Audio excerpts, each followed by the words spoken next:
Desirous of sense gratification, Svargaparaha, aiming to achieve heavenly planets, Janma Karma Phalapradam, resulting in good birth and other fruitive reactions, Kriya Visheshaha, pompous ceremonies, Bahulam, various Bhoga, incense, enjoyment, Aishwarya, and opulence, Gatim, progress, Prati, towards. Translation and purport by Divine Grace A.C. Bhaktivedanta Swami Prabhupada, Jai Srila Prabhupada. The translation says, men of small knowledge are very much attached to the flowery words of the Vedas, which recommend various fruitive activities for elevation to heavenly planets, result in good birth, power, and so forth. Being desirous of sense gratification and opulent life, they say that there is nothing more than this. Now, in the previous work, Krishna spoke about having determined, resolute purpose, that you have one purpose, one goal, and you focus on it and you achieve it. And those who don't have a determined or a resolute purpose, their intelligence is many branched. That means they will be distracted into so many things. So this is about those people who don't have one fixed goal. And Prabhupada says they are men of small knowledge. That means they are the less intelligent, and it is pertaining to people in general. Why? Because people in general are in mode of ignorance and passion, and in these two modes they will be attached to worldly pleasures, achievement of higher positions, not only position in the sense in this material, in this bhuloka, on this bhuloka, but they want to elevate themselves to svargalokas and enjoy. So that's what is told here, that such people, they will get attached to fruitive activities. And the Karma Kanda portion is also there in the Vedas. Vedas have got the entire knowledge. It has got the spiritual knowledge for attaining perfection, realizing God, becoming a devotee or impersonalist, or even a Paramatma yogi. Even the first part is the Karma Kanda portion, where if you do a particular austerity or do a particular sacrifice, you will get this results. So the people who are less intelligent, they will get attracted to this Karma Kanda portion. And then what happens is they cannot think beyond this material enjoyment. All the sense gratificatory proposals which are mentioned in the Karma Kanda, like how it is said that you go to Svargaloka, you will enjoy wine and women, and you can elevate yourself through a sacrifice called Jyotishtoma sacrifices. If one performs this sacrifice called Jyotishtoma properly, then they will go to Svargaloka and enjoy there. And if one is completely attracted to this Karma Kanda section, where if you do this, you get this result, you do that, you will get this benefit, you do this, you will enjoy like this, what happens to them? What happens to them? Yes. They will be entangled in the material world. Yes. They will not be able to understand the whole purpose of Vedas. See, Krishna has spoken the Vedas. Supreme Lord has spoken the Vedas. And the Vedas have got literature for people in mode of goodness, people in mode of passion, for people in mode of ignorance. For everybody, the Krishna has spoken. But ultimate purpose of Vedas is to realize the Supreme Lord, attain Him. But when they are stuck with this Karma Kanda portion or result or benefit in this material world, then they will not be able to go to the higher knowledge. And for such people, because they are distracted, they want, Svargaloka, they want wealth, they want high position, they want good children, good wife, good husband. What happens is, such people, they will not be determined in the process of bhakti or in their spiritual practice, because their mind is distracted and they are attached to so many benefits or results. And Prabhupada writes, such foolish people, they become attached to the flowers of a poisonous tree without knowing the results of such attractions. And such unenlightened men are similarly attracted by such heavenly opulence and the sense enjoyment thereof. So once they see the kind of benefits they will get by doing whatever activities, then they don't want to think of anything else. They are stuck behind this. They get attracted to heavenly opulence. If you see in Srimad Bhagavatam, there is the description of Svarga Lokas. It's very, very beautiful description. Anybody would get attracted to it. If you read it, you'll just get a desire that I should go to Svargaloka, because the opulence there, the facilities there, the privileges, the enjoyment, because you'll be young for millions of years. And like there is some drink called Somaras. If you drink that Somaras, you go to Chandralok and you will drink Somaras, you will not be, you will not get old, you will not get disease, you will remain young, you will enjoy. That is how the Devatas look. They look always young, always beautiful. There'll be effulgence from them, because in Svargaloka, that is the type of living. So when one reads that section of the Vedas, how to go to heaven and how to enjoy, that's it. It is actually getting attracted to the flowers of a poisonous tree. Why? Why? Because sometime we have to come back to the world again. Yes. When the punya is over, we have to come down. Svargaloka is not permanent. Permanent. So all that attractive benefits or enjoyments which are being spoken about in Vedas, they are all very, very temporary benefits. And after the period of enjoyment, your punya is over, again you will be sent back to the Bhuloka. Again you have to come back. Again you have to undergo all the tribulations or happiness, whatever it is. So again the three miseries will affect us. So instead, one should aim for permanent solution. If one doesn't aim for that, Prabhupada says he is a man of small knowledge. He is a person who is foolish. And Prabhupada gives the Karmakanda section of the Vedas, in which he says the things are like this are mentioned. Apama somam amrita abhumo and akshayam ha vai chaturmasya yajinaha sukritam bhavati. That means whoever performs this chaturmasya vrat, penance, he becomes eligible to drink somarasa beverage and he becomes immortal and happy forever. Even on this earth, some are very eager to have somarasa to become strong and fit to enjoy sense gratification. So what happens?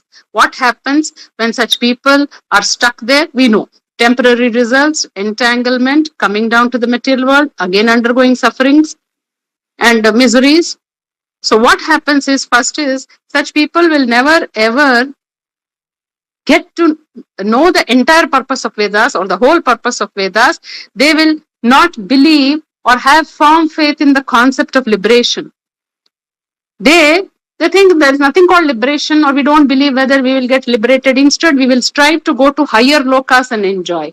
So they will be very much attached to the ceremonies or sacrifices or procedures mentioned in the Vedas. And for them, going to Swarga is ultimate. Like, in Swargaloka, there are gardens called Nandan Kanan, in which there's a good opportunity where you can associate with all these apsaras. You have beautiful women, then you have Somarasa wine where you can get intoxicated and enjoy yourself. But these are pure sense gratificatory activities. And it will not result in ultimate upliftment. So, when we read this verse, what do we understand? Can anybody say what is the practical application for this verse?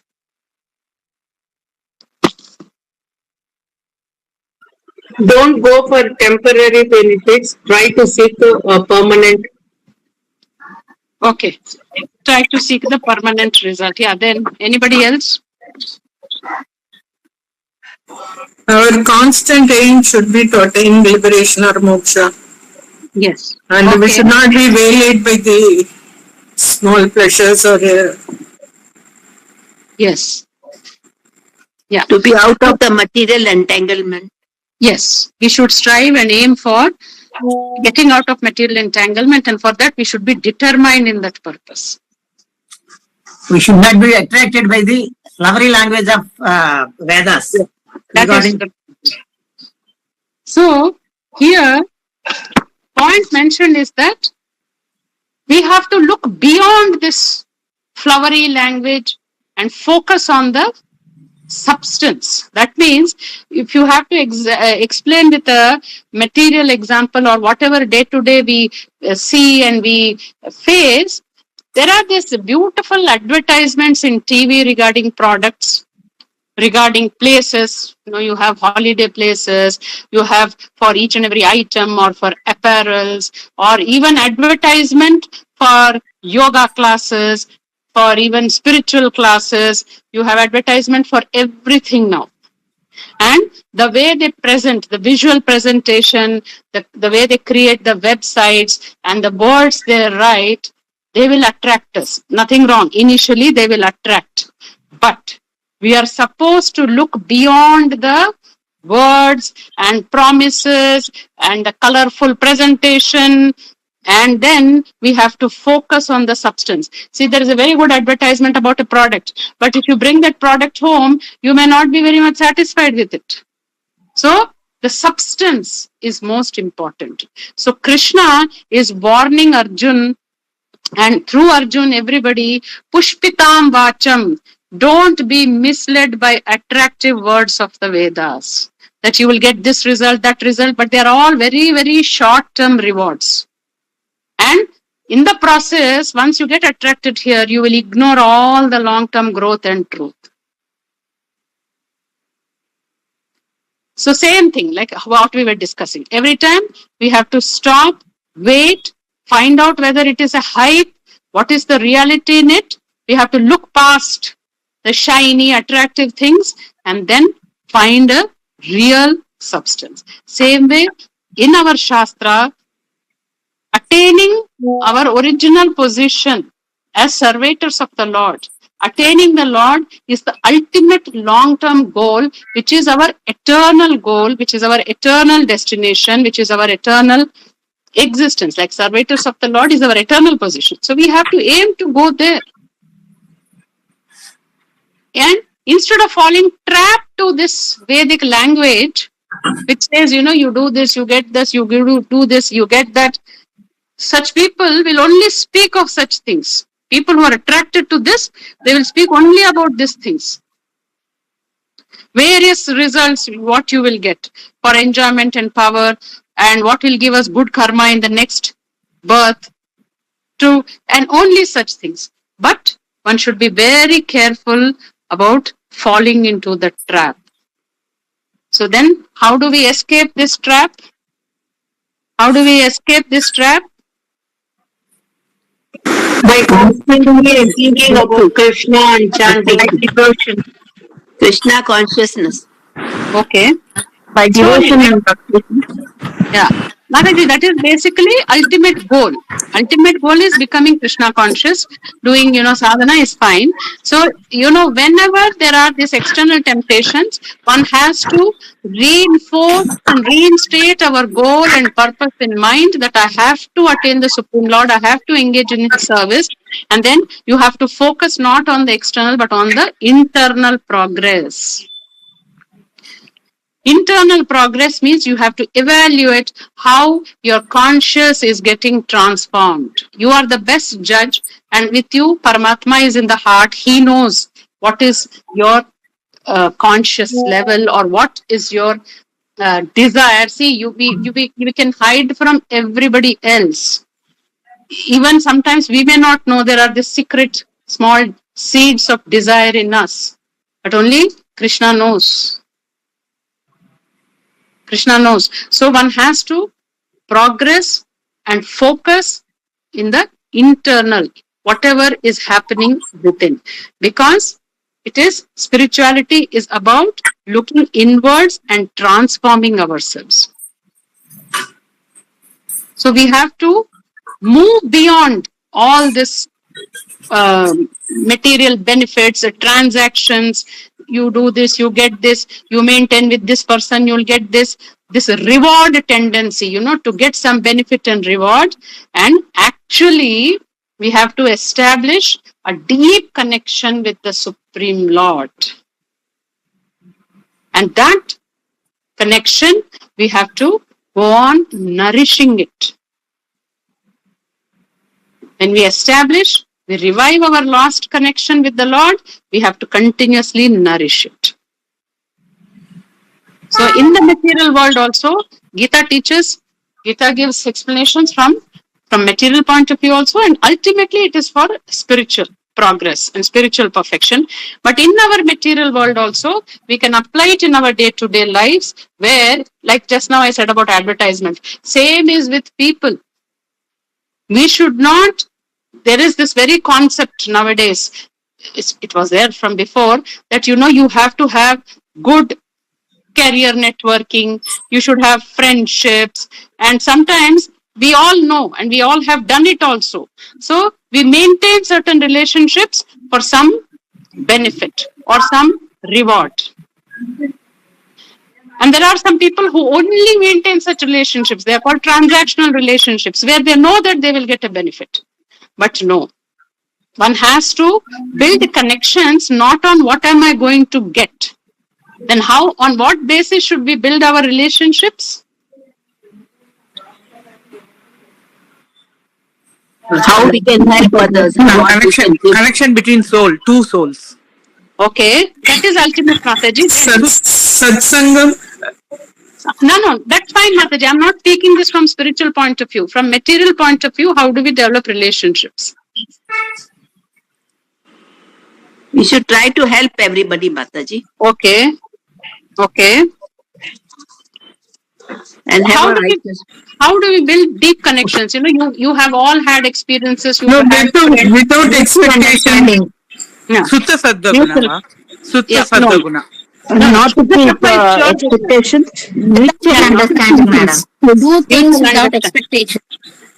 Without expectation. So Mataji, like you have had Prabhus, you would have had friends who were there for some time, who were there for very prolonged time, who are there right from childhood to till when you retire. So what was that which kept the connection? The understanding between each other. Understanding them. True to each other. True to each other. True love. In contact with them. Being honest in all of what we do. Not expecting anything. Okay. Being in communication. Spending time with each other, Mataji. We spend time with each other. Yes. So the deeper connection you develop with people are based on some genuine values you share. And you share the growth because you help each other grow. And then there is this mutual respect and mutual support. Superficial. So then what happens is such deep connections will only survive. That will only be there. Others which are all very superficial, at some point they will be lost. Buddies, Mataji, buddies we can say. Yes. Mataji. Yes. So now applying it to the spiritual path, we are the souls. And the deepest, the oldest, the strongest connection is with whom? With the Supreme Lord. With the Supreme Lord. And we have forgotten it. So we have to revive it, strengthen it, and grow in that path. And definitely, when one surrenders to Krishna, he will shower his mercy and there will be support from him, because Krishna only desire is that whichever soul or whoever is suffering in this material world, he wants them to come back to him. He is eagerly waiting. He is eagerly waiting every second that when will this soul turn to me? When will he come to me and I will take them home? Like a father or a mother whose child has just left home and is roaming around somewhere, straying, saying, my life, my wish, I will do whatever I want. And parents are in pain, thinking, once let the child say, I want to come back home and I will take them home. That is Krishna, all merciful. And if we get attracted to the Vedas and the results and things, like, you know, how the children go and listen to outsiders and they are busy, you know, getting entangled further and further in mess and not listening to parents. This is what is happening. Krishna himself is saying, because he told in the previous verses to Arjun in the Karma Kanda section when we were discussing that Arjun, if you die in this battle, you will go to Swargaloka. If you don't die and fight this battle, you will conquer the enemy's kingdom and you will roll. That is Karma Kanda. After saying that, Karma Kanda portion, for beginners, for people who have still not got advanced knowledge or consciousness, Karma Kanda is okay. But for people who want to progress further, elevate their conscious, Nishkama Karma Yoga. And after Nishkama Karma Yoga, Krishna is speaking about Vyavasayatmika Buddhi. Fix your intelligence in one purpose. Then be determined it. If you don't fix it in a single purpose, you don't have a single goal, you will be distracted into so many things. And the one such distraction is the flowery language of the Vedas. And now the question can be, why did Vedas have been spoken by the Supreme Lord? Why did Krishna in the Vedas speak about this Karma Kanda? He could have simply said, just do bhakti to me and come back to me. Why did he say this?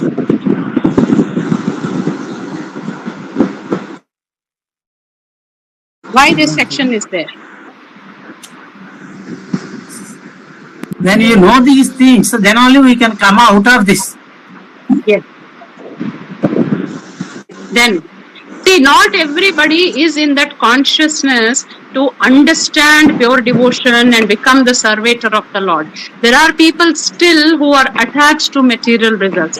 So at least they will follow the Vedic methods and they will try to attain the result. So in the process, they will be purifying themselves. They will have some faith in the scripture, they will have faith in the higher authority, and gradually they will purify themselves. Because not everybody, in a class of 40 students, not everybody will get 90 or 100. There are people with 30, 40, 50, 60. So Krishna has to take care of everybody. That's why the Karma Kanda section is there. That's why the Karma Yoga is there. Jnana Yoga is there. Dhyana Yoga is there. For people, for jivas of different consciousnesses, who are at different conscious levels, he has given different solutions or different paths. So that somehow or the other gradually you will go towards Krishna. Yes. So this ends our discussion of the shloka. If anybody has any doubts, please ask. Yeah, Mataji, Hare Krishna. Hare Krishna, yes. Just a question. Yeah. Why do so many devotees because they say there's nothing wrong in Chaturmasya work not to attain some pleasures of the higher lokas. Devotees perform Chaturmasya vrat for their sense control. Okay. For progressing in the spiritual path. Okay, Mataji. Also, they say that so much of beverage when you take, one becomes immortal and immortal. So not immortal in the sense they'll have, like Devatas have got, millions of years of lifespan, which merely looks like immortal. That is what they will get, Mataji. Okay. Because in this material world, nobody is immortal. Even Brahma, after his 100 years, has to give up and go back to the spiritual world. Mataji. Yes, that's why I asked Mataji, that's why. Yes. Because Brahma's lifespan, if you see 413 billion trillion years, means like it's like literally looking like immortal, Mataji. Yes, Mataji. Okay, thank you, Mataji. Understood. Yeah. Anybody has any further doubts? Mataji, that audio of the sloka every day you will. Yeah. Mataji, I'm not able to send anyway. I will send Mataji. I will send it. Thank you, Mataji. Shrimad Bhagavad Gita की जय, श्रील प्रभात की जय, श्रील गुरुदेव की जय। वांछा कृपा सिंधुदैव च पतितानां पावनेभ्यो वैष्णवेभ्यो नमो नमः। अनंत कोटि की जय। All glories to the assembled devotees. Hare Krishna, Dandavad Pranam Mataji. Hare Krishna, Thank you, Mataji. Hare Krishna, Mataji. Dandavad Pranam. Dandavad Pranam. Thank you, Mataji. Dandavad Hare Pranam, Krishna. Prabhu. Thank you. Pranam. Thank you. Hare Krishna.